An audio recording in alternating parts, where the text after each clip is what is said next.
I appreciate you for rocking with me, man. For the people that don't know, man, we got a legend, Northside legend, man. If y'all wasn't familiar with the homie, man, back in them early 90s, man, even the fucking early 2000s, I ain't gonna even say early 90s like that, man. We got the homie, man, Candace stole shit, but I'm gonna let him introduce himself to the streets, to the world, let everybody know who he is, where you from, and what you got coming. B.I. motherfucking G. Love, y'all know what it is. Mr. 8 North Main, Northside is your motherfucking president, baby. What it do? You proud of the people, man, that came from your section, came from your city, that was able to do what you guys did, do this rap shit and take it to another level? I'm disappointed in the niggas that came from my side. Like, nobody really done the shit they supposed to do. We got a handful of people who kept it real. But when I look at these interviews and I see a couple of cats, majority of them, they leave out a timeline that many people don't know. So it's like, you know, what is the timeline? That would be like during the time I was reigning and during the time a lot of more influential people like Dear Trinity Garden and your EIEs and your Trees for Life and your casino mobs and I mean, you had the South had people in this reign as well, because this would be the same time that the Botany Boys were doing their thing. Shout out to Courtney and Red. They always were integral in trying to take the city to the next level. For real. And just being from the 8, man, being from Studewood, North Main, what I claim, all that great stuff. You got the Mike Joneses, your Beat Kings. Did you know those brothers was going to become as global as they became? Funny story about B King is, B King, his mom, my mom, we all went to the same church growing up. So my first introduction to B King, he was probably, he'll have to correct me on this, but I don't even know if he was a teenager yet.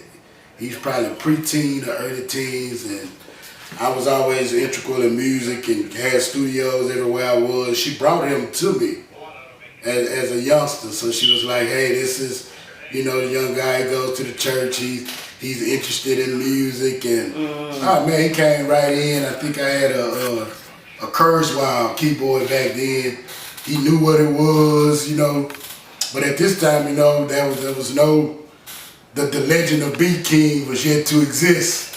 So this is just a young guy I see with an interest in music, and so that was my introduction to B King. So for him to become who he came, and being brought to me at such an early stage as somebody who's interested in music and trying to do his music and from my neighborhood, that's a proud moment to be able to say that, you know, this is a young guy who I know, you know, was right there, you know, on the streets that I walked on and came, you know, after me on those streets and ended up being successful. And, you know, also somebody like if I reach out to, you know, he's, you know, always gonna get right back. Humble dude, genuine, you know, so much success to B King too. Man, shout out B King, man. What about the homie Mike? You knew he was gonna blow or become, like we was talking our crowd, my man Mike Jones became just, it was a time like that's all you would hear about is Mike Jones. And for him to, you know, be from the East parts, be from the North, being that, you know, the South was really dominating shit.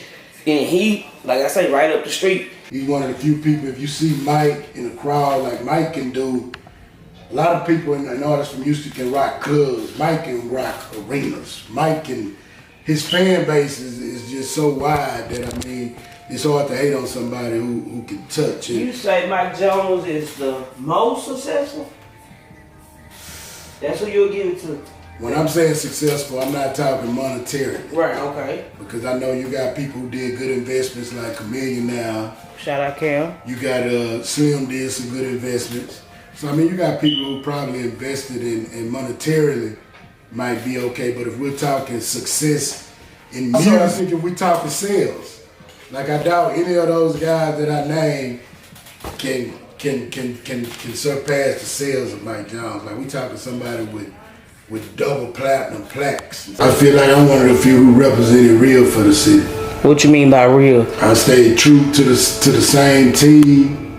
I didn't skip eras like a lot of them do. Like I was telling you earlier, you see a lot of people, every time I see a Houston artist get interviewed and they ask them like, well, who influenced you in the music?